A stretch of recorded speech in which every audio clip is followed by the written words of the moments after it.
Hey everyone, welcome back. In this video, I'll be showing you guys how to fix wires transfer stuck or pending. First, check your transfer status in your activity section to see if any action is required. Then, some transactions may take time due to bank processing weekends or public holidays. Next, ensure that you've completed all the required steps such as identity verification or payment confirmation, and then check your email for any alerts from Wise.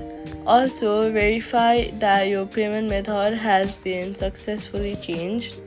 Then, if the transfer is still delayed for too long, contact Wise support with your transfer details.